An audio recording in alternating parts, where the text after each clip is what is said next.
Good evening, ladies and gentlemen, and welcome back to another round of Season 3 of the Junior Saloon Car Championship official eSeries here on Perfect Acceleration Sim Racing. We're here for round number 2 of this season, and we're going to be taking to Derbyshire and to Donington Park to continue our adventure around the UK. My name, of course, is Zach Sweeney. I'm alongside Jack Rowell in the commentary box with Tom O'Farrell, as per usual, pushing the buttons behind the scenes and following all of the action. Mick Sutton, we all know the big man himself, our series organizer, and Jordan Taylor is behind the wheel of the safety car should we need him over the duration of our 2 races tonight. Jack, we were ecstatic after Brands Indy. We were very much looking forward to be back. We're not at Cadwell, we're at Donny. Arguably a pretty decent replacement, to be honest. Yeah, absolutely. It's probably the circuit I would replace it with as well. Cadwell Park, my local circuit in Lincolnshire. I do have a soft spot for it, but Donington Park, the first circuit I ever raced around. So I can't complain. I cannot complain, albeit it was the GP layout. The national layout, however, much quicker. You haven't got the hairpin to worry about. That final chicane can really be a bit of a choke point, which is going to bring in some brilliant action, especially into turn 1. It's not just turn 1 on the first lap of the race. Turn 1 is a prime overtaking opportunity. You're heavy on the brakes. You use pit entry sometimes to open up the corner, which can make it 2, 3, I wouldn't put it past them, 4 wide into turn 1. It's going to be a good night.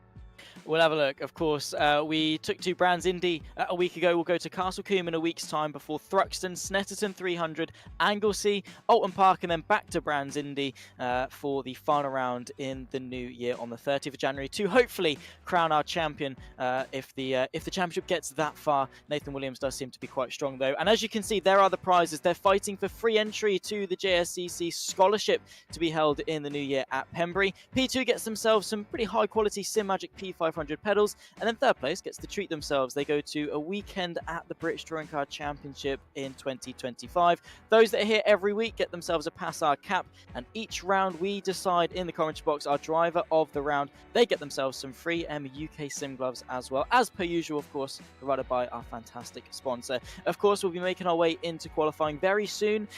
How important are we going to levy that sort of qualifying? As we'll get to that in a minute, actually, we're going to talk about the championship standings. It's very close behind Nathan Williams. He was on top form last week, Jack. A win and a P2, not a bad way to start a championship charge. Yeah, bouncing off the back of being vice champion, you've got not necessarily a lot to prove because people already know your pace. They know your driving style. They know how quick you are. But Nathan Williams, he was back with vengeance. He wanted to get the championship this year, and he set about it in exactly the right way. Leaving Brands Hatch on 50 points, that's a healthy 12-point margin over Gabriel Norse, who is 2 points ahead of Charlie Devlin, who is only 1 point ahead of both Alexander Oppenheim and Will Clark, tied for 4th place on 35 points. Then we get back to another points tie. 33 points go the way of Jake Wardle and Levine Kishore. It wouldn't have been that way. Levine Kishore picking up that 4-point penalty, dropping him down into a tied 2nd place. Then William Johnson only a couple of points back. A few points back from there, you've got Albert Henriksen Bell. 1 point back, you've got Sam Chilton, and that's just the top 10. It's going to be so close all season long. It is that best of the rest. If Nathan Williams can keep up this pace, he's going to be a very hard man to beat. But it's those that are in the background. They're getting those consistent points. They're getting those consistent finishes. They're showing up week in, week out, and they're putting in their time outside of the racing just to get those laps in, picking up those extra tenths. That is going to separate the championship. And if Nathan Williams has an off round, you never know. Gabriel Norse, Charlie Devlin, just to name 2 of the many we've got here, are going to be right in the fight for the championship. Yeah, I mean, you start as you mean to go on, and Nathan Williams definitely did himself a lot of favours. Obviously, coming into this, arguably as the favourite, potentially, off the back of being runner-up last season. He's now currently leading the PASR Pro Sim Rig Super Tourer Championship as well, that will be concluding in the new year. He is one of the stronger drivers here at PASR. But Gabriel Norse, off the back of winning the Ginetta Junior Scholarship entry as well a couple of months ago, equally a fantastic driver. We've got an incredibly competitive grid. So whilst, yes, Nathan Williams, like we've said, has done himself quite a few favours, complacency is not something he can fall victim to. We're now working our way into qualifying. And as I was saying, how important do we think it's going to be? Slipstream around Donington National is quite important, particularly in these Saxos. But you still want to be as far up as possible as to not sort of succumb to the field spread. Yeah, absolutely. It's all down to not only confidence in your car and confidence in your driving style, but confidence in those around you. You may have picked up a little bit of that in the opening round at Brands Hatch, but you've still got that slight air of uncertainty around who you might be racing. Whilst Brands Hatch Indy provided a fabulous opportunity for some incredibly close racing, so did the reverse grid race. Everybody raced absolutely everybody. There wasn't a single point of that race that left us with nothing to talk about. But there's still that little bit, maybe in the back of your mind, thinking, I've only raced you once. I need to be careful, as you should be through the whole season, but you don't really know how far you can push it. If I go for that move up the inside, have they seen me? So in these opening rounds, specifically here at Donington Park, with the big braking zones into that final chicane, into turn one, qualifying is going to be so key, because if you start in front of that car, which you would have been battling had you not qualified where you were, it could lead to something slightly bigger and maybe a race-long battle, which would be great for us, but not what they want. Nathan Williams wanted to hold on to pole position, but Charlie Devlin, he's made that a little bit harder with a 126.927.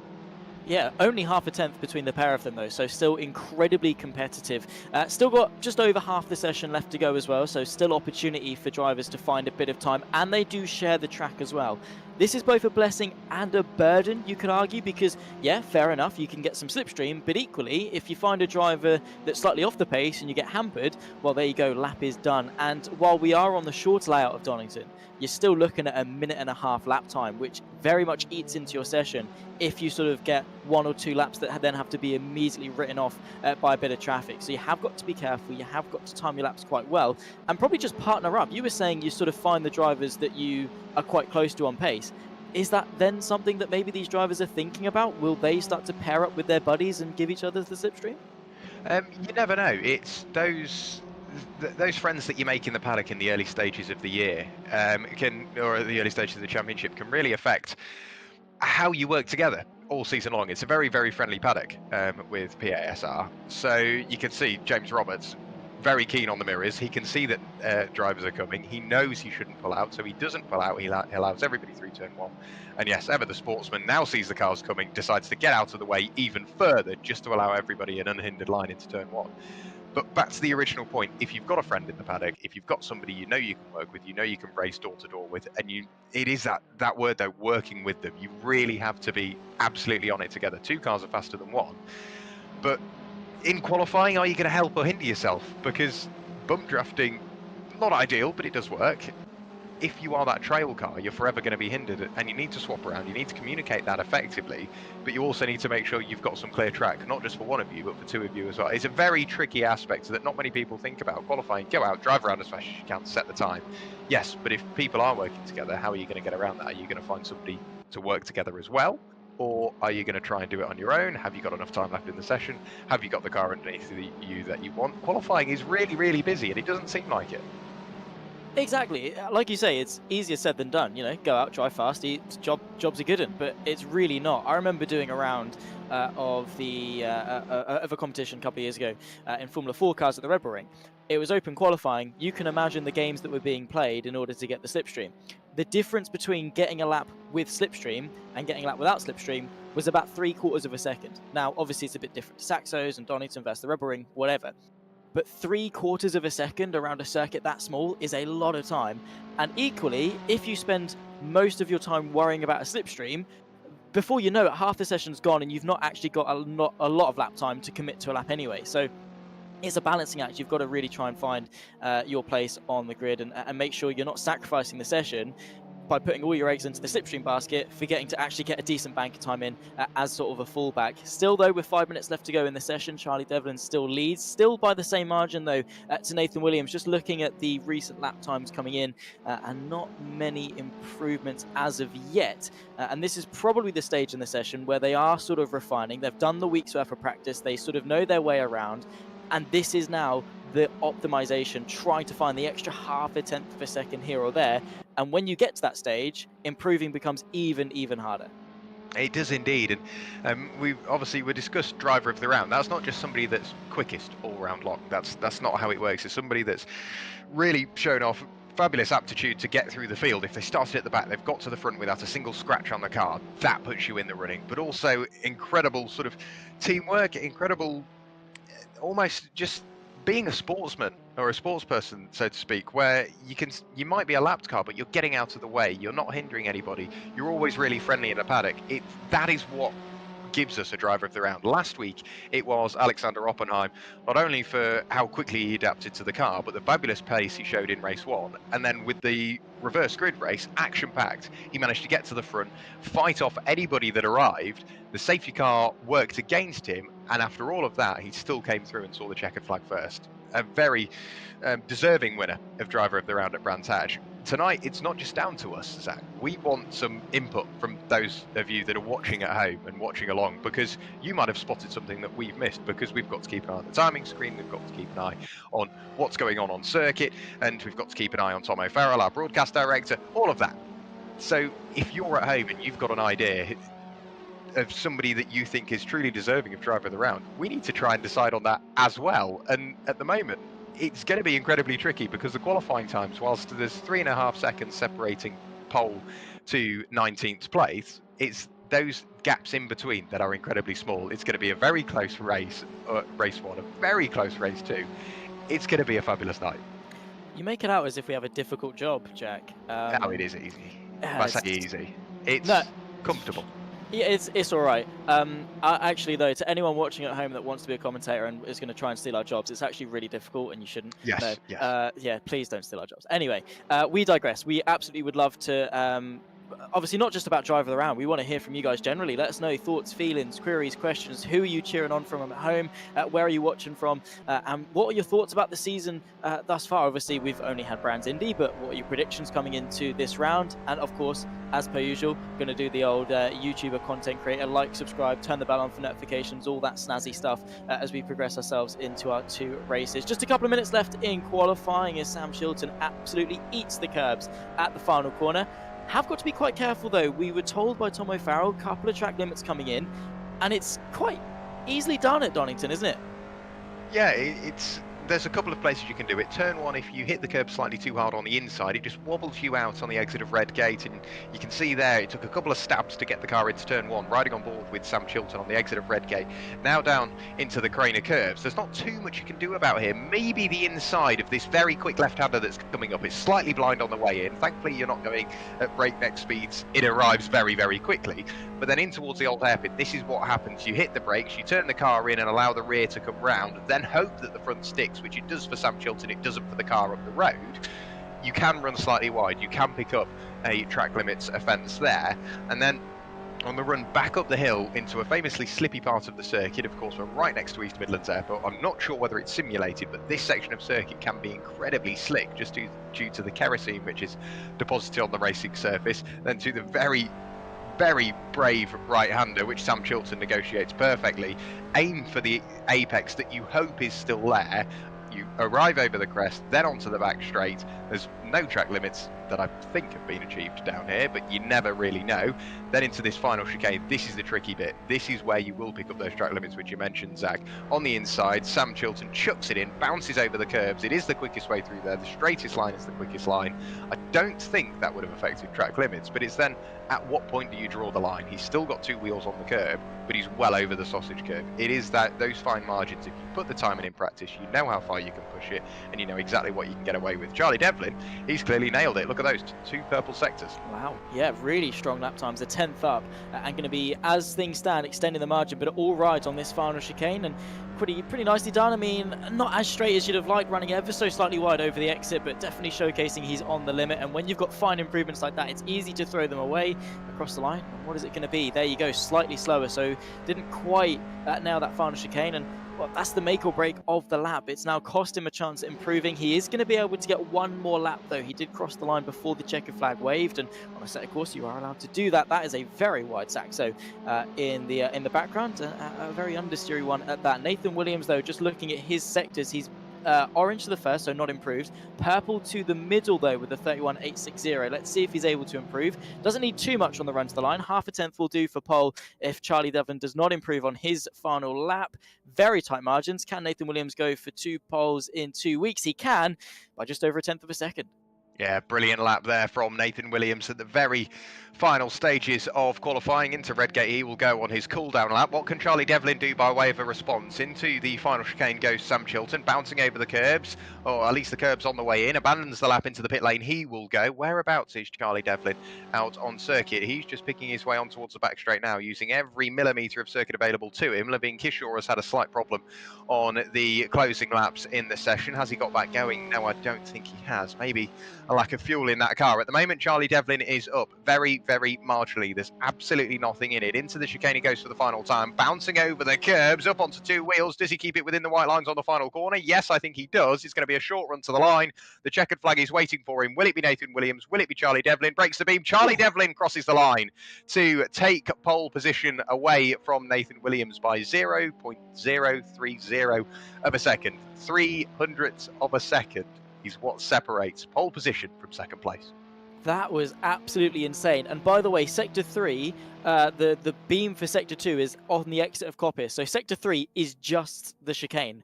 He was able to find a 10th and a half through that sequence, through sheer commitment, and it was enough to pit Nathan Williams to pole position. We did momentarily have Williams in the commentary box with us, but that is no longer the case. It's Charlie Devlin, pole position for round 2, and in the nick of time. Hello. We can hear you. How does it feel then to be on pole position? The lap felt good, I assume? Yeah, it was really good in the end. Just pipped Nathan to the line. We were both in a really tight race to the flag. He put a PB lap in right at the end, and I put my PB lap in right after his. So, yeah, it was quite special. And how important is it then here at Donington National to have that pole position? You've got Nathan Williams behind you for the race. Are you confident that can translate to good race pace? I'm hoping to be confident. We'll see how it turns out. Hoping to, start from pole, get a good start, and hopefully run away. I know that's going to be very difficult from a person like Nathan Williams. He had an amazing pace over the last few seasons that I've seen, but also at Brands as well. So we'll see what we can do. Well, best of luck for the race ahead, Charlie, and hopefully you translate into some good success and really get the season going. Thank you. Awesome stuff. Charlie Devlin then, our pole position sitter ahead of race number 1. Seems to be fairly confident, Jack. I mean, pretty good lap right at the end, and that is crunch time. That is probably one of the most important times of a session as a driver. Pressure's on. He had to deliver, and he did. Yeah, absolutely. There are arguments to be made for the easiest part and the hardest part of a qualifying session. The end, again, arguments can be made both ways because there may be less cars on circuit, the track will be at its best, but you know where you stand, you know where you are, you know what you need. Charlie Devlin knew all of that and delivered, like you say, to take pole position away. Into turn 1, that is a different question. Now the pressure doesn't swing another way, it doesn't go back on Nathan Williams, it doesn't go to anybody else. Charlie Devlin, he's going from sort of stage 9 to stage 10. He needs to nail this start, he needs to get to turn 1 first, and then he's still got 20 minutes of racing to worry about for the first race. Then we've got the full reverse grid for race number 2. Full reverse grid of finishers. Make sure you remember that. If you run out of fuel, if you make a small mistake that turns into a bigger mistake and you cannot see the checkered flag, you will start at the back of the grid. So Charlie Devlin, he's got a busy night ahead because he showcased some pace. Nathan Williams, that will light a fire in his belly that he may not have had coming into this evening. And all of a sudden, he's got a heavy night on his hands. He really needs to perform this evening to back up what was a brilliant performance at round number 1. We talk this early on about the championship, and it's like, well, we're on the second round. It's not that deep, but it is, because fair enough, right now, maybe leading the championship is a bit more of a novelty than it is anything meaningful. But when we get to round 6, 7, 8, and the tail end of the season, and we're looking at the championship gaps, then we look back and go, well, you could have got an extra few points here. If you'd have qualified on pole, you might have done better for race 1. This is the moment then that you start acting. You don't regret the past and the future, you just act in the present, right? Yeah, and you're only as good as your last performance. So Nathan Williams coming into this round, he's the favourite. He knows what he did at round 1. He'll want to reiterate that. He'll want to literally copy and paste into round number 2.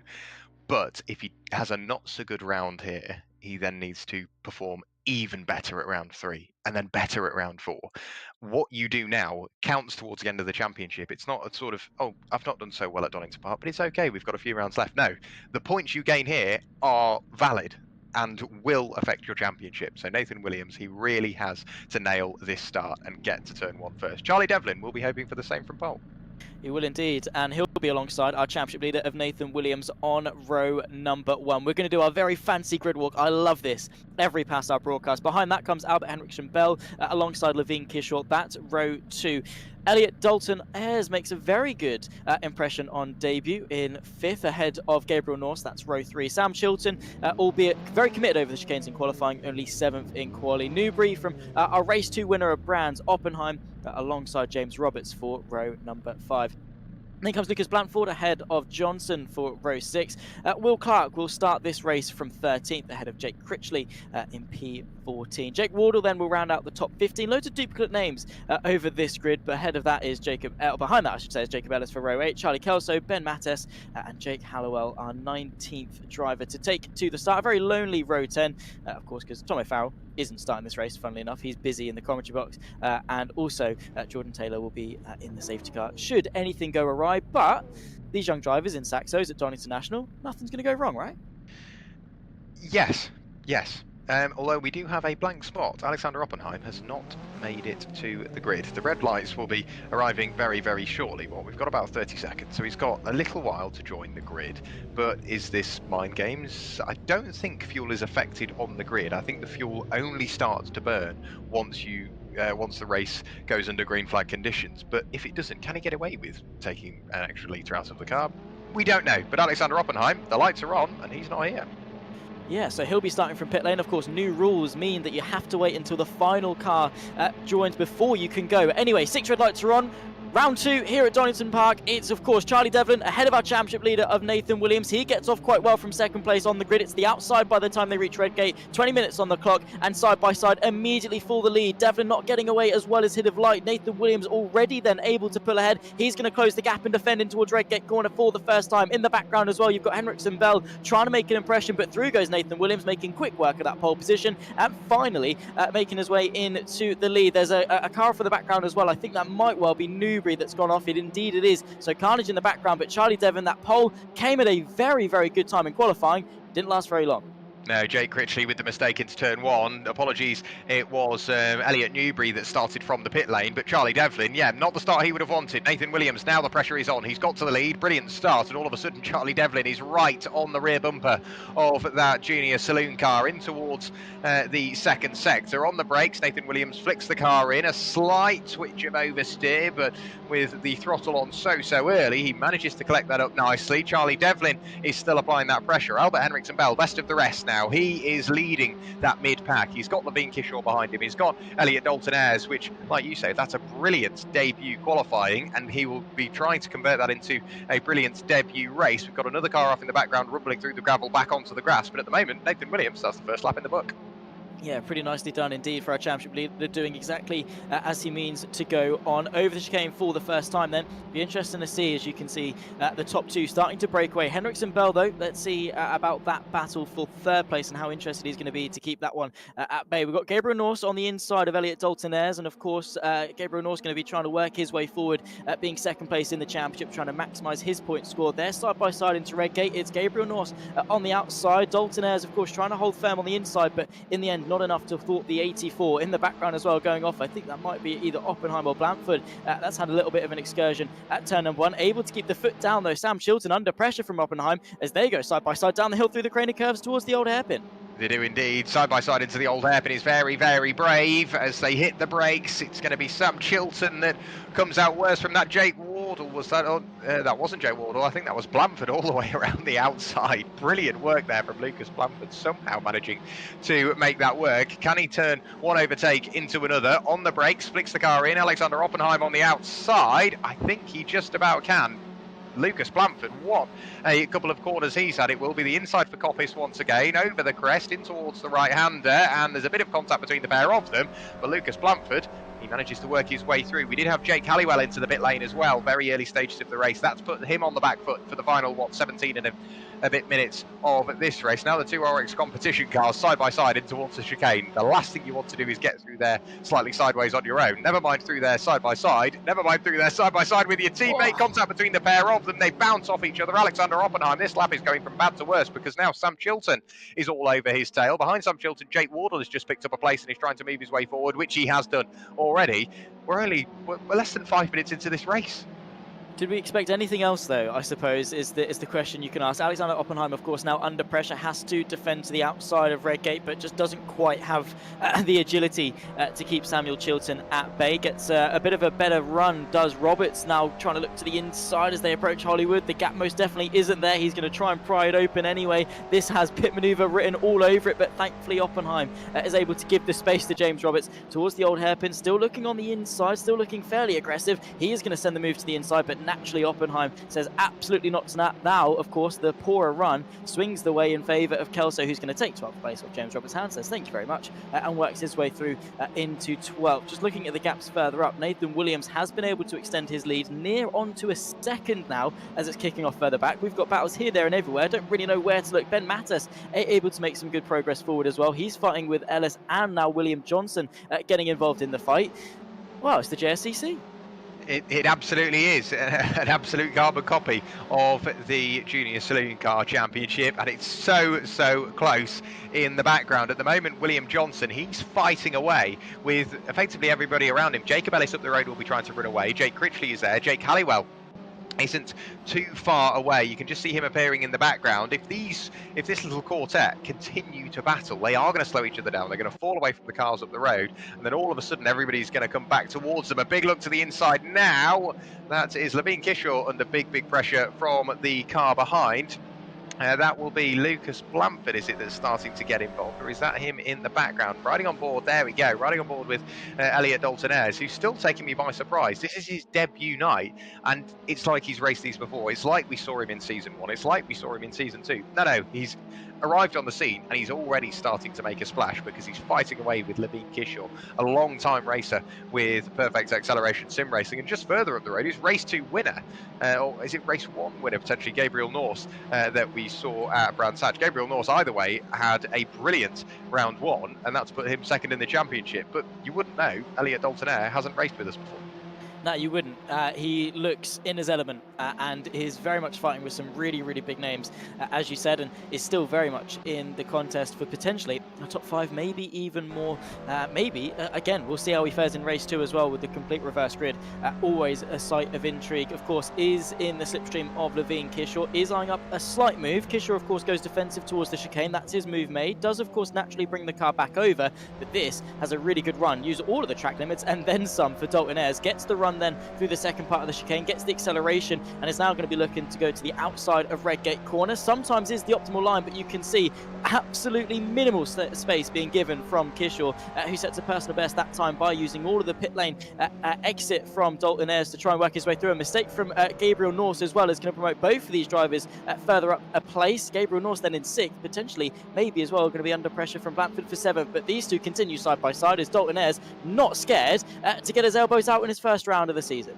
No, Dalton-Ayres wanted to let Levine Kishaw know that he is still there and he's not going to back out. Levine was trying to give him as little room as possible, but Dalton-Ayres was well and truly there, and like you said, was not willing to give an inch. Bouncing over the grass on the exit of the old hairpin, very well held. Gabriel Norse somehow managed to keep the car pointing the right way. He went off with Lucas Blanford as a result of some contact between the pair of them. Elliot Dalton-Ayres still giving chase to Levine Kishaw. Levine loses a little bit of momentum halfway through the right-hander, which kills the momentum yet further up the hill on the running towards Coppice. Speaking to Nathan Williams last week, he did say it is all about keeping that minimum speed as high as possible. Elliot Dalton-Ayres at the moment, he really seems to have that bit between his teeth. He knows how to keep that minimum speed high, and that's what is putting him in such a dangerous position for Levine Kishaw heading onto the straights, because he can get through a corner, albeit only a couple of mile an hour quicker. That's what is making him so competitive. They bounce through the chicane together and they leave the chicane together. Brilliant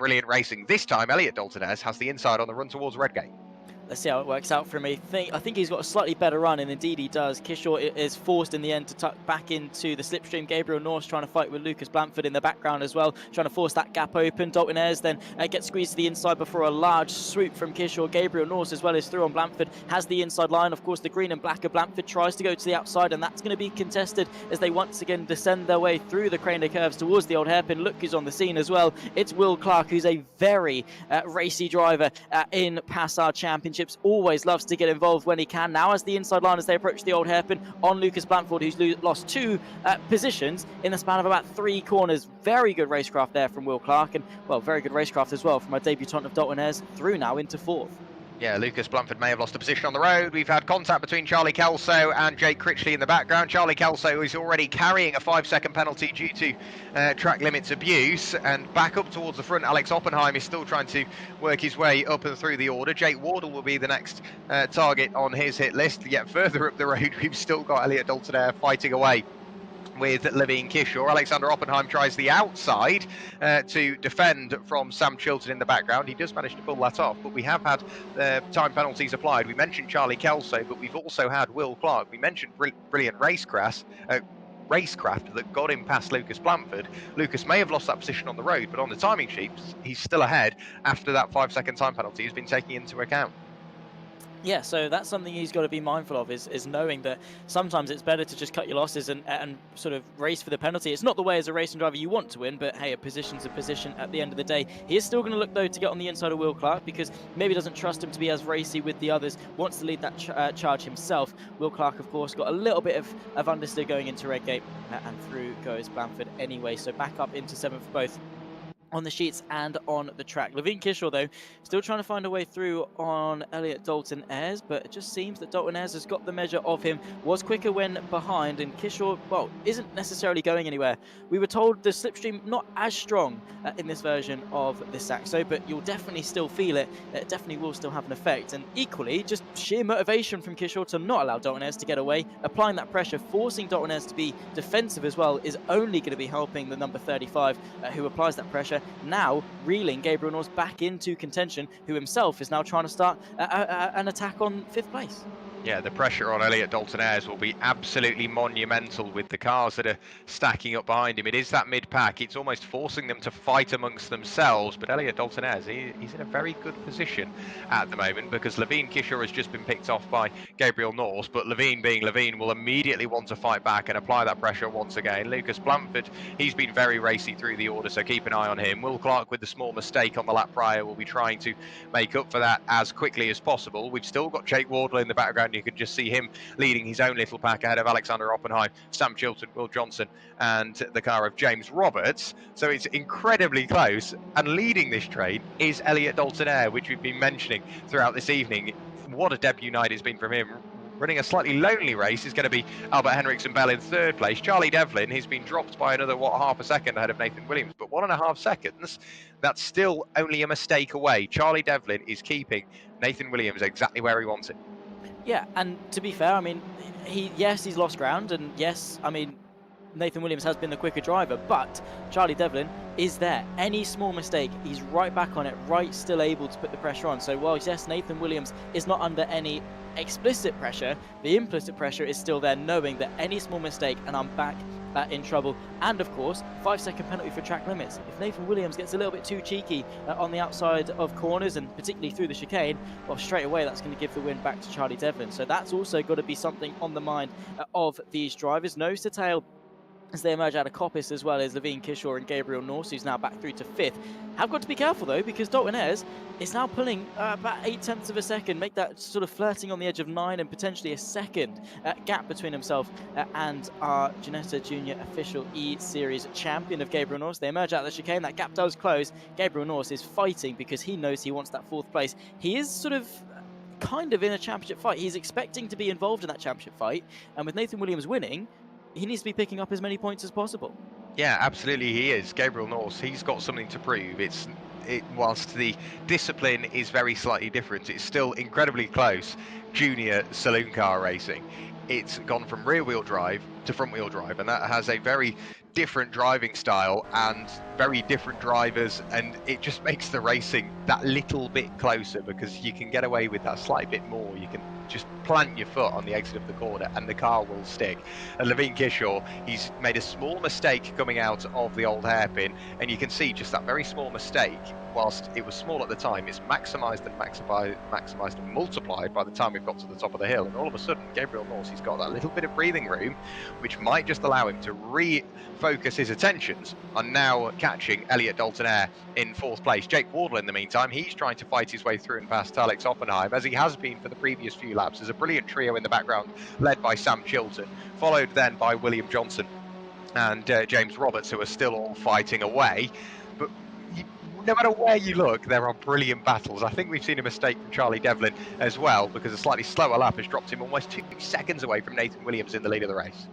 Yeah, thankfully no pressure from behind from Albert Henriksen Bell, so all is good to continue in second, but is just going to be handing again the psychological advantage the way of Nathan Williams. Just got 6.5 minutes left to go in this race, and those watching along at home, hello and welcome if you are just joining us. But make sure to be giving us your thoughts and feelings and who you think could be a contender for driver of the round. Yes, we've not even completed race 1. There's a huge sense to the inside there from William Johnson on the inside of Samuel Chilton. They now emerge out of Redgate side by side and towards the Craner curves. We've seen a lot of side-by-side action down through here. These young drivers incredibly brave. James Roberts as well trying to get involved. The gap on the inside both is open, but definitely not going to be looking to go through the inside of the left. He's going to chuck it down the inside anyway. Very brave stuff from the 37, but by the time they reach the old hairpin, big old snap of opposite lock for good measure as well, and lives to fight another day as the two in front of him, glorified lawnmowers in the form of the Citroen Saxo, but no harm, no foul. But yeah, those in the YouTube chat, let us know, because honestly, from what we've seen so far, there's a good few contenders if we're going off entertainment value.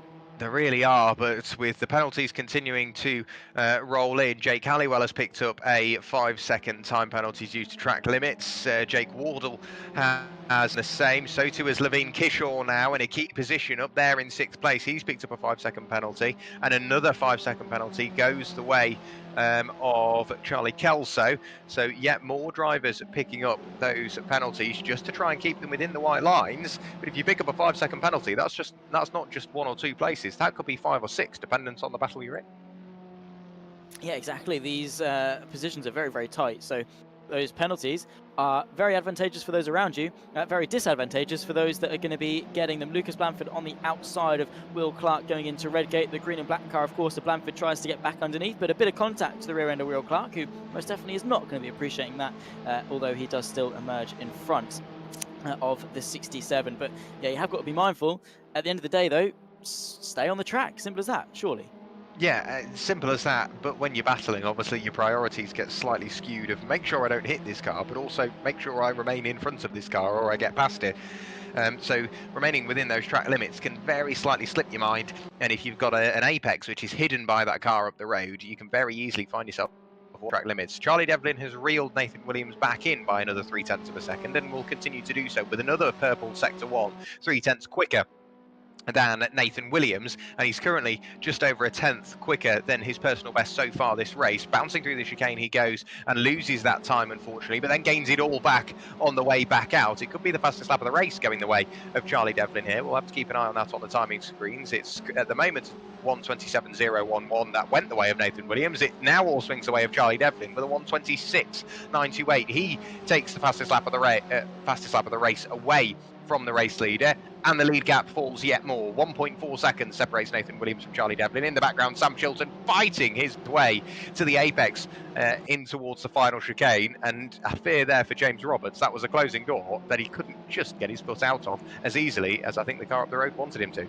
Yeah, exactly. Lucas Blanford and still fighting with Will Clark. Looks to the outside this time as he gets left very marginal space, but, well, we race on, hard racing, on the limit, but not a millimetre over. 3 minutes left to go in this race. I think we're on the 3rd to last lap based on the lap times they're doing in the position on track. Nathan Williams and Charlie Devlin now making their way into Coppice, so yes, it'll be the penultimate lap next time by with that 1.8 second gap for the lead. It's going to take pretty sizable mistake from Nathan Williams to see that close enough to see Devlin forge an attack, but well, never say never when it comes to racing, particularly in the JSCC official E-Series here on PASR. Lucas Blanford, though, still fighting away with Will Clark, of course, with penalties and things, is a pretty meaningless battle anyway, but we're still enjoying it nonetheless. The gaps themselves have fizzled out ever so slightly as the race has developed, but we still have got a few couplets that are still fighting for position, particularly our debutant of Elian Dalton-Ayres and our season champion of Gabriel Norse, 4th and 5th. They're under a second. That gap could still be brewing,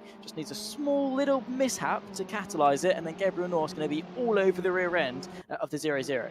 Yeah, with 2 laps of the race to go, Elliot Dalton-Ayres, he's not got an easy job. He not only needs to keep it within the white lines, he needs to keep his rate of circulation up as high as possible, and he's doing absolutely everything. You can see right the way over into pit exit just to open up Redgate that little bit more, maybe carry an extra couple of mile an hour through just to keep Gabriel Norse at bay heading on to the final lap in around about a minute's time. Nathan Williams' lead has expanded yet further, back up to 1.6 seconds, but Charlie Devlin is keeping him honest. Albert Henriksen-Bell running a rather quiet race in 3rd place. He's 10 seconds away from Devlin. He's 7.5 seconds clear of Dalton-Ayres in the background, but we've seen some fabulous battles, and this is only race 1. We've still got the reverse grid race to go. Here is Jake Critchley. He's just picking his way through turns number 2, 3 and 4.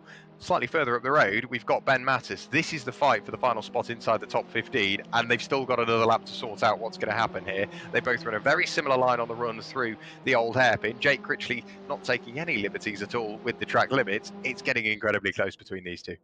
It is indeed, and on to the final lap of the race as well. We've not really had to check in too much with our leaders. They've been fairly passive since the start of the race, where Nathan Williams was able to tip his way into the lead off the back of Charlie Devlin's pole position. Maybe a more optimal line there on the left-hand side of the grid. Outside for turn 1 was definitely an opportunity that Nathan Williams was able to capitalise on as soon as possible. William Johnson and Jake Wardle fighting for the final place inside the top 10 as well. So pretty important battles still to conclude. 1.3 seconds. Nathan Williams, while it is his final tour of race number 1, still has to be on it.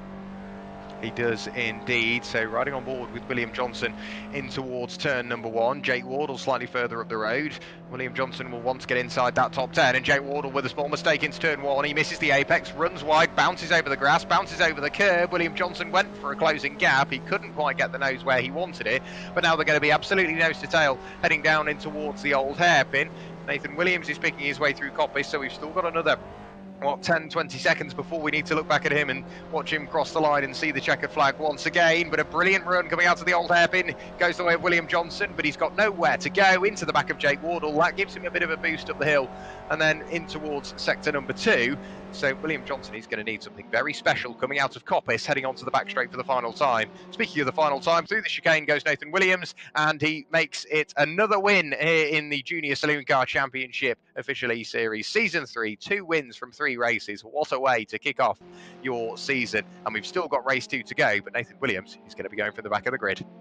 Yeah, he's going to have a very, very tough time, similar to the one that he had at Brands Indy. And I said in our commentary chat, race 2 is going to be spicy. I cannot wait. But Nathan Williams, what a race. And we said he needs to be continuing that momentum. He's done exactly that. Didn't quite get pole position, but a front row start, was able to then take the victory for race number 1. Charlie Devlin and Albert Henriksen-Bell will complete the podium ahead, by the way, of our debut driver of Elliot Dalton-Ayres in 4th, was able to not only beat Gabriel Norse, but extend the gap as well to 1.6 seconds. Then comes Kishaw, Will Clark, Blanford, Oppenheim and Wardle. Of course, these are pre-penalties have been applied, so they will look ever so slightly different in the official classification. But as they cross the line, that is the top 10. Pretty decent way to start the evening, to be honest, as we are seeing the first of our podium sitters, in fact all of them, make their way into the commentary box. We'll start with Henriksen-Bell. Similar to the last time I spoke to you on Tuesday, just a pretty quiet race for 3rd. Yeah, it wasn't too bad. Yeah, I felt like I had an okay start and then got to sit quite happily, just singing to myself a bit. Yeah, it was good. Yeah, you've got a theme of just being able to sing to yourself and chill. Was it a similar time as to just treating it like a test session, or were you still trying to hammer in some laps, maybe close the gap? What was going through your mind as the race went on? I think I was trying to cool myself off a little bit because I desperately need some water. And I think in the same way as on Tuesday, I was just trying to make sure I could still keep relatively close to the leaders. Yeah, exactly. I think you're probably the only person in the UK right now that is hot and dehydrated. I think all of us are chilly, to say the least. Plan for race 2 then? You're starting ever so slightly off the back. Still a lot of progress to make, though, in just 20 minutes. I think there'll be some fast drivers in front of me that I'll get to follow for a bit and then hopefully get past them and maybe come up here again. Awesome stuff. Well, I love it. We'll hopefully see. Hopefully it's a bit more of an entertaining race in race 2. Cheers for coming to speak to us, Albert, and well, hopefully we'll see you in 20 minutes. Thank you. Over to you, Jack, then, for our P2 man of Charlie Devlin. Yeah, Charlie, you started off the night perfectly, picking up pole position on the very final lap of qualifying. Race 2, the start didn't exactly go your way, but you didn't exactly give Nathan any room to breathe. It was one small mistake and you were absolutely there. And towards the latter stages of the race, you took the fastest lap away. You were constantly setting personal fastest, overall fastest sectors. The pace is there, whilst it's second place in race number 1. Surely the motivation is higher than ever. You know you've got the pace to keep up with Nathan. You know you've got the pace to win it. Yeah, obviously it's frustrating getting pole, getting a bad start, which really didn't help my race. It just frustrates me overall. Sort of lap after lap, I was making mistake after mistake, which just let Nathan run away. But sort of to end 3 or 4 laps before the end, sort of gathered my head together, sort of reset. Then I know that I have the pace to overhaul Nathan. But we'll see how we get on in this next race. So with those small mistakes, obviously you've got a bit of time now to cool off, reset and get ready, and you mentioned the frustration. Does that frustration turn into fuel? Does that benefit you, do you think, with maybe a not so great race 1? Is that just going to almost motivate you to really dig down at those margins and make sure that those mistakes are kept to an absolute minimum and the lap time also kept to an absolute minimum, making sure you can bang in those 1 minute 26s, which we got down to in race 1? Yeah, we'll reset into this next one. I know what I need to improve on. I know where Nathan's strong. I know where I'm slower. We just need to capitalise on that, and we'll see where we end up. Great stuff. Brilliant to talk to you. Congratulations on P2. Hopefully we can speak to you once again in 20 minutes' time. Thank you. In the meantime, Zach, back to you once again for Nathan Williams. I should have taken P2 as well, just to fabricate Jack Well and Nathan Williams. I should have. It was a missed opportunity, but nonetheless, Nathan Williams, not quite pole in the end, missing out by just 3/100ths of a second, but I suppose you did quite a good job to make up for it. Nathan? Yeah, Oh, so, there we go. Carry on.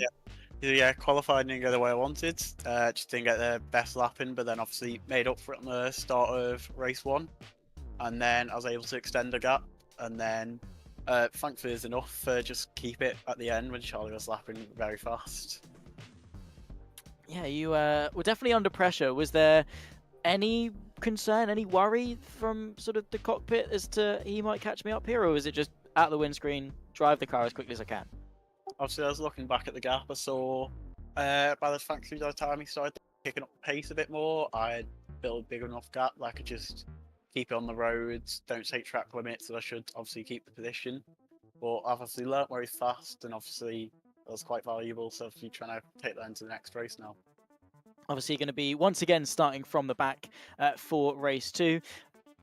Are you going to approach it any differently, or is it just on the safe side, make up places, and then carry on once we're settled in and pick off some more places as the race goes on? I think, yeah, definitely just try and keep it safe, because although you might make more places by playing it aggressive, it will bite back at some point, so hopefully try and make as many positions as possible, avoid collisions. I know it's quite prone to some accidents around here with the high-speed nature, so just trying to avoid them and have the best race possible.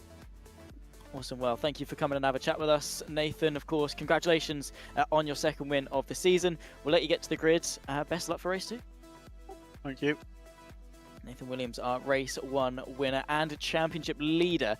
We have just got an updated championship standings come through. It's now Nathan Williams from Charlie Devlin. His P2 is able to put him up into second place, albeit only 4 points clear of Gabriel Norse in third. Of course, the championship standings still pretty important, even though we're only 3 races into a 16 race season. Provisionally, of course, after penalties and things have been applied. We get 20 minutes back on the timesheets for race number 2 and a full reverse grid. What can we expect, Jack? Action. As you would expect, that is effectively the motto for not only the GSCC official eSeries 1, 2 and now Season 3, it will be into the future, I'm sure. Charlie Kelso playing around with his steering wheel there, making sure that he's got lock-to-lock clearance on those front wheels, but it will be Charlie Kelso that lines up on pole position ahead of Elliot Newbury. Then it will be Jake Critchley, followed by Ben Mattis on row 2. Row 3 is Jacob Ellis and Sam Chilton, followed by James Robertson, Will Johnson on row number 4. Row 5, Jake Wardle and Alexander Oppenheim. On row number 6 of the grid, Lucas Blanford has got Will Clark for company. Levine Kishaw lines up in 13th place alongside Gabriel Norse, followed then by Elliot Dalton-Ayres, Albert Henriksen Bell, Charlie Devlin, and race 1 winner Nathan Williams starting on the 18th position on the grid. Jake Halliwell, after a poor race 1, will start from the very back, but let's see what he can do about getting his way back through the order.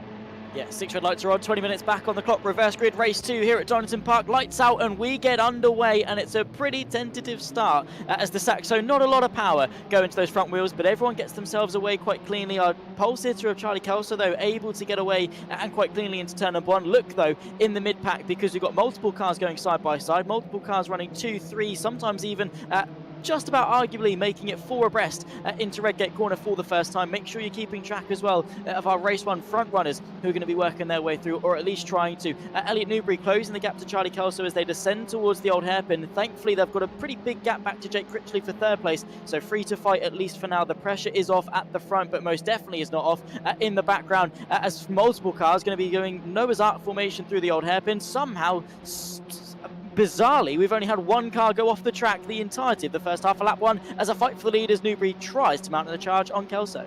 He does indeed. A look to the inside on the brakes, pitches the car in. Can he hold on to the inside? I've got a feeling Charlie Kelso will have the superior momentum around the outside. Yes, he does. Uses all the track available to him. Keep an eye on Jake Critchley, however, because he closes in yet further. It will be around the outside at Coppice. Later on the brakes, carries a bit too much on the way in, runs over the curb, but the momentum stays where it is. 3 wide in the background. Will Johnson read the situation perfectly, up into 2nd place. Fabulous work from Will. Elliot Dalton-Ayres has already picked up a couple of places. He's up into what now?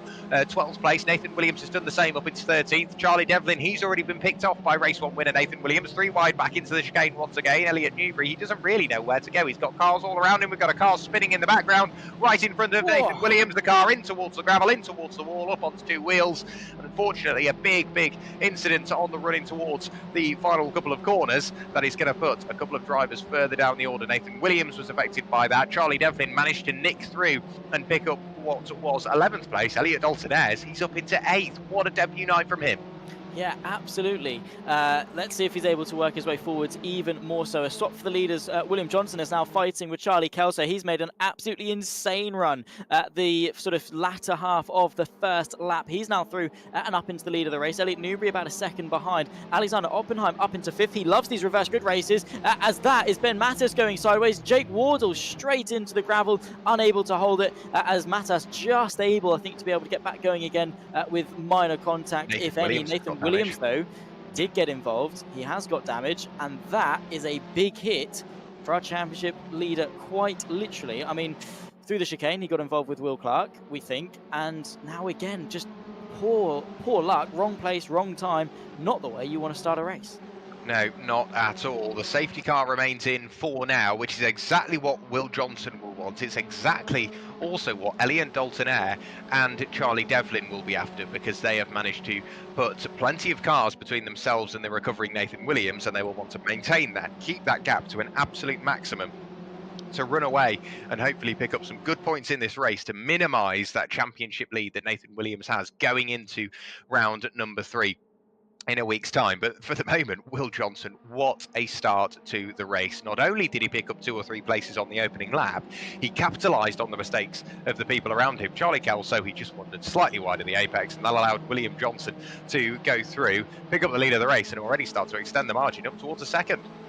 Yeah, exactly. It's been a really chaotic start to this race. Lucas Blanford on the inside of Elliot Dalton Ayres, as Dalton Ayres very wisely, I think, tucking in behind, at least for now. Not worth the risk, at least at this stage of the race, albeit a very impressive first round of the season for him. His first ever round in a PASR Championship as well. So we're going to be looking to track his progress as the season develops. 16 minutes, though, still on the clock, as Blanford is there in 6th place. But William Johnson, similar to Oppenheim at Brands Indy, has an opportunity to do well and isn't wasting it.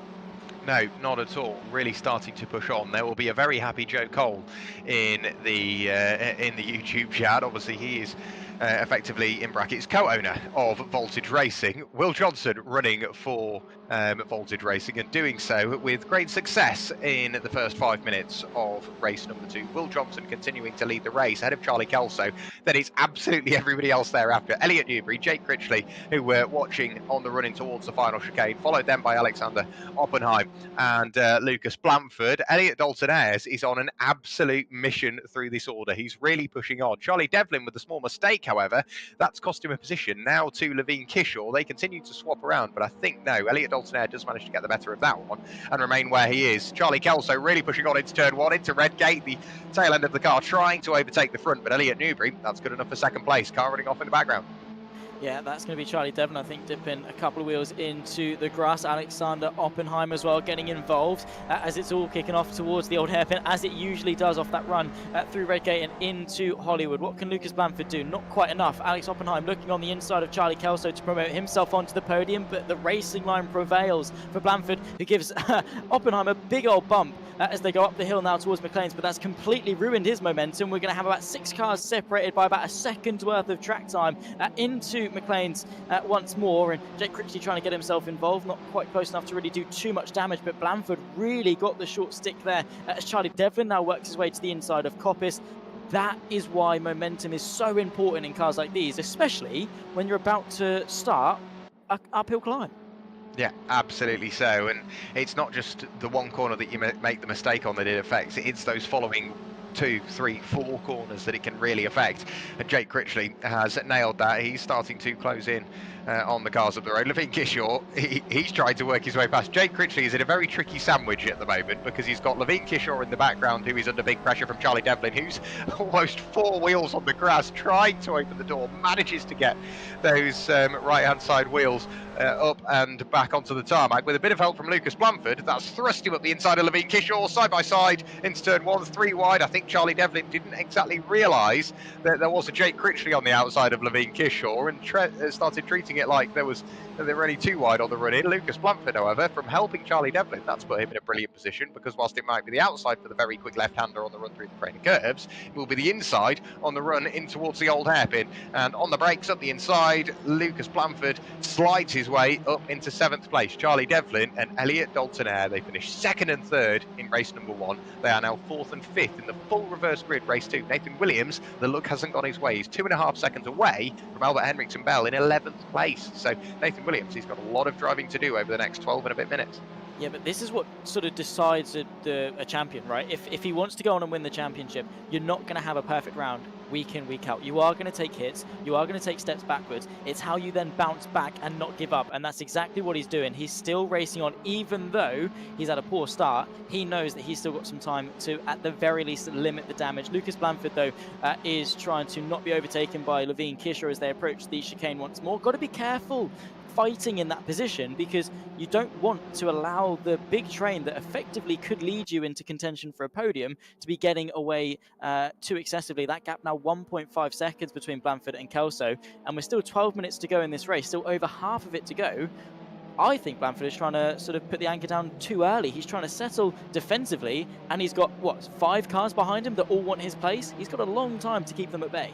Yeah, he really, really does, and it's a very tricky job, because you've not only got to focus on the cars up the road and trying to pick out exactly where you're going to place your car, but also do that bearing in mind you may have cars coming up behind you and alongside you, as we're seeing here. Now Charlie Devlin side by side with Elliot Dalton Air, rubbing doors on the run through the old hairpin, one of the fastest sections of circuit, and they have drawn absolutely level. Has Charlie Devlin got the momentum around the outside? Yes, he does. Elliot Dalton Air recognises that, jumps in behind Charlie Devlin. Charlie Devlin's looking good for third. Up the inside of Elliot Newbury he goes, and Elliot Dalton Air tries to follow him through the same gap, bouncing over the curbs, lights ablaze for Elliot, and as they rise up the hill into the blind right-hander at Coppice, Elliot's going to pick his way through as well, albeit slightly compromised. Charlie Devlin, he's looking good for the win here. He's up into third. Alex Oppenheim is within viewing distance up the road, but Will Johnson, having got to the lead, he's setting personal best after personal best, doing everything he needs to do to win race number 2 here at Donington Park.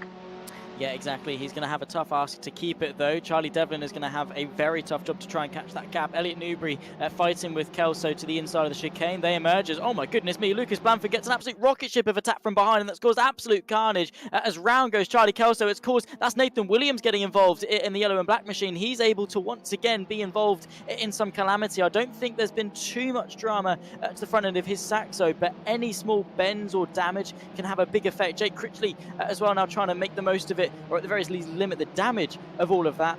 And it's a small fuse that just needs a small spark, and you have a reaction like that.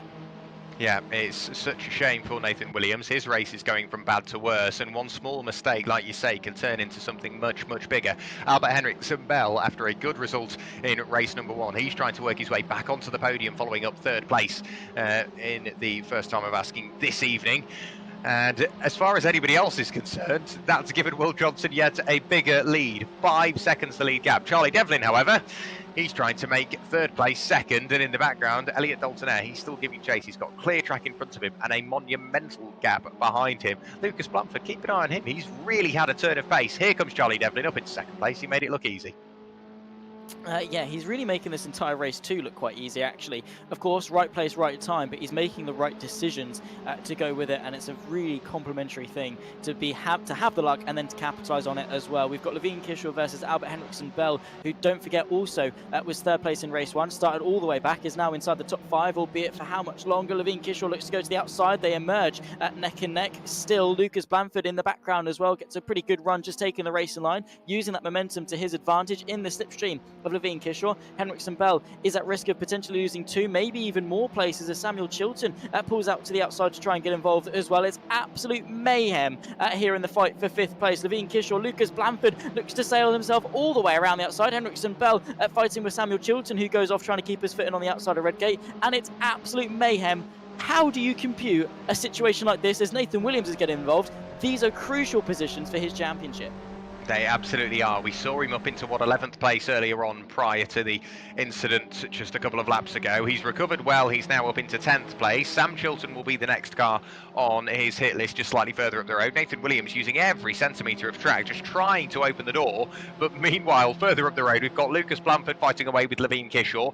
Albert Henriksen Bell, 3rd place in race 1. He's trying to carve his way in towards the top 6, top 5 if he can do it. But Lucas Blanford washes slightly wide of the apex. That forces him and Levine Kishore slightly over the road, and everybody comes back together once again. Albert Henriksen Bell, the big winner out of that one, dives to the inside of Levine Kishore, slightly unsighted, I think. Levine turns in. Albert Henriksen Bell is there. He will pick up the place, up in towards 6th place now. Levine has got Gabriel North, Sam Chilton and Nathan Williams in his rearview mirror. That's a very scary rearview mirror indeed, especially when you're watching them go 3 wide. Yeah, it's all kicking off as it continues to do so. Nathan Williams sandwiched in between 2 cars. Jake Critchley and Elliot Newbury either side of him. In towards the chicane once more. Samuel Chilton trying to go to the outside. Nathan Williams thwarts that attacks and finds his way through into 9th place. Still got just shy of 8 minutes left to go in this race. Absolute carnage and mayhem. Just checking back in at the front. Charlie Devlin closing in that gap, now under 4 seconds to Will Johnson. The gap coming down around about a second per lap, 28.3 for William Johnson, 27.3 going the way of Charlie Devlin. So looking pretty good actually for the 23 to maybe go on and win. Nathan Williams though is very wide on the exit of Redgate. Albert Henriksen Bell also losing a couple of places to Kishore and Gabriel Norse, who is through into 7th. And we can breathe for a moment, because they've sort of spread it out ever so slightly. How much longer though? Nathan Williams looks to the inside of Albert Henriksen Bell. I don't really think Henriksen Bell has got too much of an attack for that one. Nathan Williams though having the drive of his life. Well held from Henriksen Bell, albeit with 3 places lost to go with it. But at least he's still in the race. Yes, Albert Henriksen Bell, well, anybody gets sideways on the exit of the old hairpin, you're normally going one way, and that's to what is effectively the outside wall. Nathan Williams very nearly did it on his own on the run through the right-hander, bouncing through the gravel. His race isn't exactly optimal for his championship at the moment, right the way down in 8th place. He's 1.6 seconds away from Gabriel Norse up the road. However, he is fighting with Levine Kishore, weaving left and right, trying to fill both mirrors as well as the rearview mirror in towards the chicane once again. With 6.5 minutes remaining, bouncing over the curbs goes Lucas Blanford. So too do the two trailing on that we're watching closely. Nathan Williams giving chase as ever. Fastest lap of the race for the moment goes the way of Charlie Devlin on a 1:27.227 with a purple sector 2 last time through. So he is closing in. That gap is coming down. 2.6 seconds. Is 6 minutes enough? Is the question. It's not only to catch, it's also to pass and then to stay in front as well. All depends as to how eager William Johnson is to keep that first place. Does he settle for second place and allow Devlin easy passage through? That is the question. Just been informed that Dalton Ayres has been given a 5-second penalty for track limits. Fortunately for him, that's enough of a gap back to Lucas Blanford to stay in 4th place. Still not ideal though, considering he's only a second behind Alexander Oppenheim, and a chance for the podium is still there at the very least on track. Unless, of course, Oppenheim gets him a penalty himself. Nonetheless, Henriksen Bell is able to recover. A slightly less dramatic affair through the old hairpin on this lap. 5.5 minutes left to go. Don't know where the time has gone because, well, we're 3/4 of the race done already, surprisingly, somehow. Charlie Devlin, though, 2 seconds on the back of Will Johnson. I think it's a matter of when, not if, we have a fight for the lead. Yeah, somehow this race is just absolutely flying away. Alexander Oppenheim, as you say, in 3rd place now with some comfort, whether he knows it or not, that Elliot Dalton has that penalty of 5 seconds looming large over his head. Albert Henriksen Bell is trying to work his way in towards the top 10. Jake Critchley just slightly further up the road isn't going to make it easy for him. We may have yet further penalties coming in, of course, with the race still with just under 5 minutes of or remaining on the timer. I'm just looking further down in the background. Do we have anybody of note? Charlie Kelso, where did he start? Pole position. That race has completely slipped through his fingers, whether it was from a mistake from himself or the others around him. From pole position to 16th place, he will be ruining the day. He started on pole position here at Donington Park. Yeah, it's a golden opportunity, but only if situation allows, right? So, unfortunate. Can't let it get to sort of beat him down too much though, because he was still actually driving quite well inside the top 5, even though he lost pole position, which sometimes reverse grid pole you kind of sometimes do expect to go backwards to at least some extent, but still was involved in the fight. Unfortunately down in 16th place now as well. By the way, with 4 minutes left to go, we're having a pretty heated discussion, not heated discussion, quite frantic discussion about the driver of the round. We've got a few candidates. Let us know, those watching along at home, who do you think should be getting themselves a pair of 3M UK sim gloves, as Gabriel Norse sends the move up the inside of Levine Kishore, and the 35 goes wide on the exit of Coppice Corner, going to ruin his momentum and drop him all the way down to 8th. There's Lucas Blanford, 5-second penalty and a face filler barrier to go with it. Yeah, exactly what went on, I don't know. With a brief look, it looked like he on the exit of Coppice Corner, he just hit the curb, rumbled over, and then ended up dipping that loaded rear wheel into the grass. Jake Critchley losing out on the running towards the chicane, couldn't get the car slowed down and went straight on as well. And Lucas Blanford, as you say, with that penalty over his head of 5 full seconds, he's now 5 seconds away from the car in 13th place, that being James Roberts. And now with that mistake, that's dropped him well and truly out the running. Elliot Dalton he's still safe in the position he is in 4th place. He might finish 3rd on the road with the time we've got remaining, as he's closed the gap to Alex Oppenheim, but he's got a 5-second penalty as well chalked up next to his name. So the overtake might feel great, but the position won't mean much once those 5 seconds have been applied. Alexander Oppenheim, he might be defending this for his life, unaware that there is a penalty there. He looks to carry the momentum all the way around the outside. Brilliant racecraft between the pair of them. A bit of an elbow out, however, for Elliot Dalton. He just shows Alex Oppenheim the exit of the circuit. And again, brilliant bravery for Oppenheim. Just the confidence in the car and the confidence in Elliot that he will get just enough racing room, but he won't get run off the road.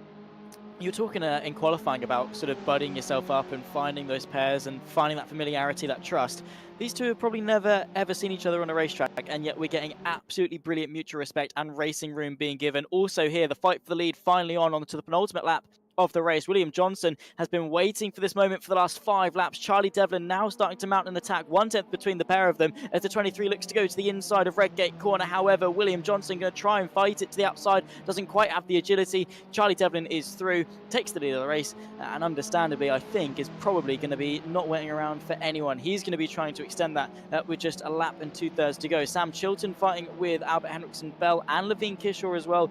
Now for 7th place, Samuel Chilton gets bogged down on the apex, has contact with Levine Kishaw, who can't seem to catch a break in this race for whatever reason. But bottom line is, Charlie Devlin, P2, pole, P2, and now potentially reverse grid win in race number 2 as well. He's had a stellar evening and, well, could really ignite potentially a championship campaign if this continues.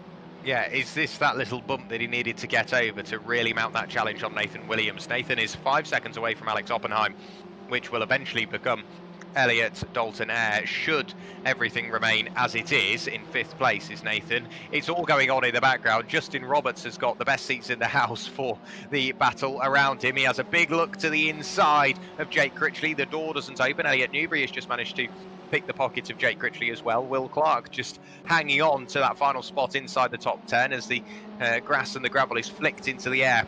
In the background, we're on to the final lap of the race now for Charlie Devlin. He's just crossed the line to go on to lap number 14. Will Johnson is still giving chase, but all it takes is one small mistake from Charlie Devlin. And again, that makes that championship a little bit harder for him. But the final lap of the race, Charlie Devlin, you couldn't have asked for much more. He fought his way through the mistakes in that mid-pack. He's driven beautifully, and he deserves the win in this race. A small mistake from Will Johnson at turn 1 has dropped him, 1.2 seconds away. Levine Kishaw, you said he can't catch a break. He's not making it easy on himself, is he? He's putting himself in some brilliant battles. Yeah, it really is. Definitely giving us a lot of entertainment to be watching here in the commentary box. Side by side once more between Kishaw and Samuel Chilton. Of course, it's going to be the purple and black that has the inside for the left and is going to cement himself ahead and in 8th place. A slight look, though, from Sam Chilton just to fill the mirrors, maybe go for a bit of a mind punt, though Kishaw is unfazed. Final lap of the race. Charlie Devlin now emerging his way out of Coppice corner for the final time. Elliot Newbury having an off there in 11th, now make that 12th, now make that 13th. As he completely ruins his momentum on that ascend towards McLean. Samuel Chilton still on the back of Levine Kishaw. Not really much more progress that they can make. Do want to have a quick shout out to Nathan Williams in 5th, but we'll get back to that in a second because Charlie Devlin from the back row of the grid took pole. Wasn't enough in race 1, but it's more than enough in race 2 here at Donington Park. He weaves his way across the line and Charlie Devlin takes victory here for race 2, round 3 of the Junior Saloon Car Championship official E-Series here on PASR, and a beautiful race driven from the 23. Arguably faultless, and those are the races that you remember as a driver. Nathan Williams, though, as I said, quick shout out to him. 5th place, it will be 6th after penalties applied, limiting the damage though, and as a championship contender, that's all he can ask for. Yep, it is indeed. Nathan Williams picking up a 5-second time penalty for track limits in the very closing stages of the race. Gabriel Norse promoted up to 5th place once those post-race penalties have been applied. Albert Henriksen Bell, good night, good points scored, 3rd place and 7th place. That will stand him in good stead for the championship ahead of Levine Kishaw, who had a very eventful night. Indeed, Sam Chilton, 9th place. Will Clark rounds out your top 10 ahead of James Roberts, Jake Critchley and Lucas Blanford in 13th place, followed by Elliot Newbury. Jacob Ellis, who had a really good night, really trying, was Jacob Ellis. Jake Wardle, after the incident in the early stages, that dropped him into 16th place. Ben Mattis, with a couple of penalties applied, crossed the line in 17th place. Charlie Kelso from pole, the race all came undone for him to finish in 18th place. And Jake Halliwell, again, a good night, really trying, really starting to unlock some pace. He just didn't quite go his way. In the meantime, Zach, we've got some drivers in with us. We do. We've got Elliott Dalton Eyre, whose first event here at PASR, and of course the JSCC Official E-Series Season 3, and he was a standout driver. I mean, race 1 was amazing. Race 2, you continue to impress. A 5-second penalty, unfortunately, did cost you the podium in the end, but P3 on the road, you must be well pleased. Braver man than I am, Zach, breaking that news to Elliot.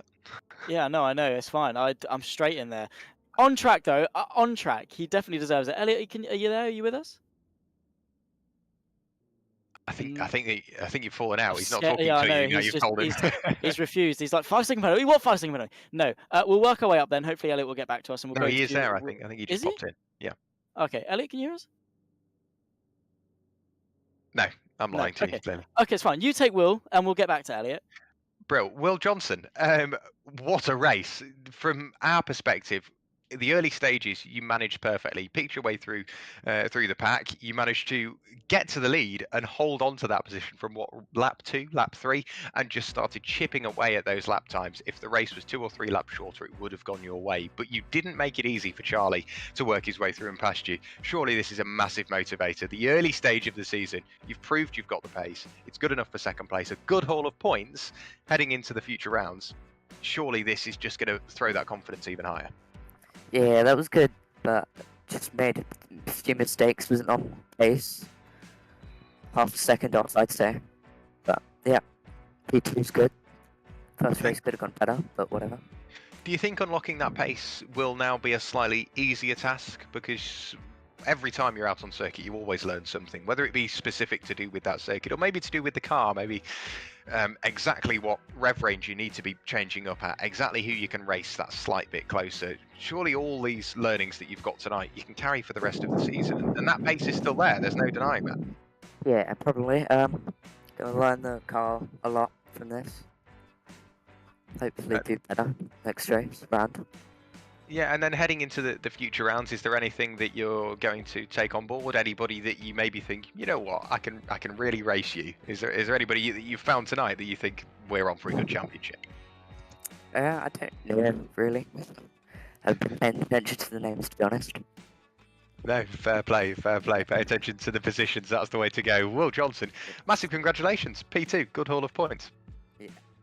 Amazing stuff. Cheers, Will. We'll look forward to seeing you in a week's time. In the meantime, not only our race winner, Zach, but you've got Charlie Devlin with us, and he's just earned himself something else, I think, hasn't he?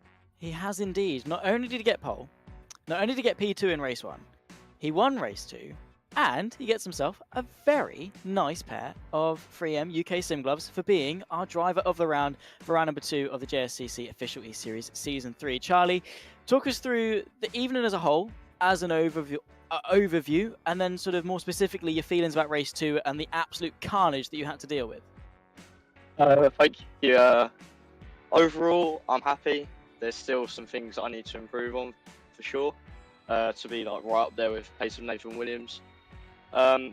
Race 1, as I said earlier, I didn't really go to plan. I took the points, I reset. Race 2, I got lucky, to be honest. Kept out of carnage, made my way through, just about got William Johnson in the end, which I'm very pleased.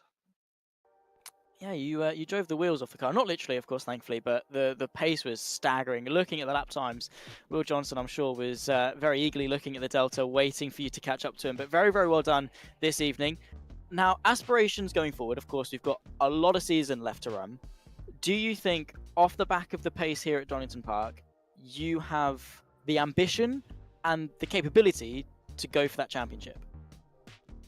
As a rookie driver, obviously with probably one of the most little experience of this car, of the way the tracks are in the game, I think going forwards, hopefully I can carry the same through. I think next round Castle Combe is going to be my downfall, really. I've never driven the track before, so, and especially not in these cars, so we'll see. I have to see how we get on.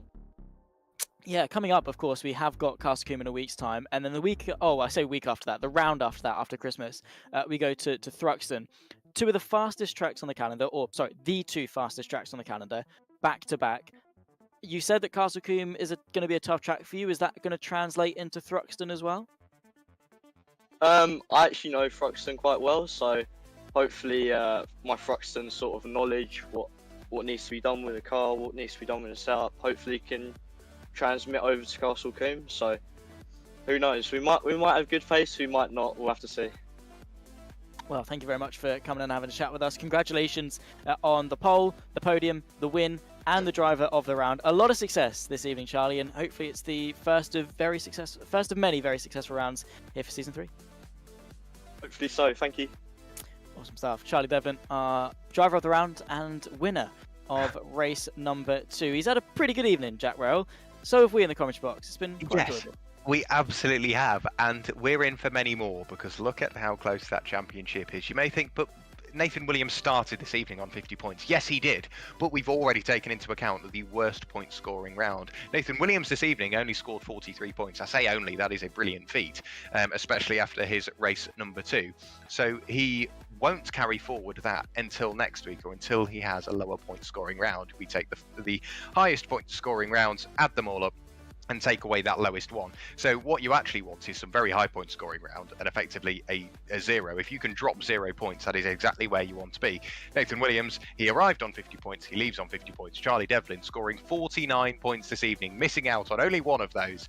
That puts him second in the championship by only 1 point, and then it gets very close indeed. Gabriel Norse and Elliot Dalton-Ayres tied on 38 points. This is of course pending post-race investigations and anything further. So all of these are provisional. Gabriel Norse and Elliot Dalton-Ayres tied for 3rd place on 38 points. Tied for 5th place, Alexander Oppenheim and Albert Henriksen-Bell on 36 points. Tied for 7th place is Will Johnson and Will Clark on 35 points. And tied for 9th place is Jake Wardle and Levine Kishore on 33. That's just the top 10, may we remind you. Everything after that, it gets closer. We've got Sam Chilton on 26 points. We've also got Lucas Blanford and Jake Critchley tied on 25 points. And the margins are absolutely minuscule. We said last week was a brilliant advert for the championship. Tonight was even better, and it's only going to get better. If this isn't a reason to come back, I don't know what is. Yeah, no, I am very much looking forward to the rest of this championship. And again, just a reminder of what they're driving for. These young drivers, right, they're between the ages of 16 and 14, so they're very, very young.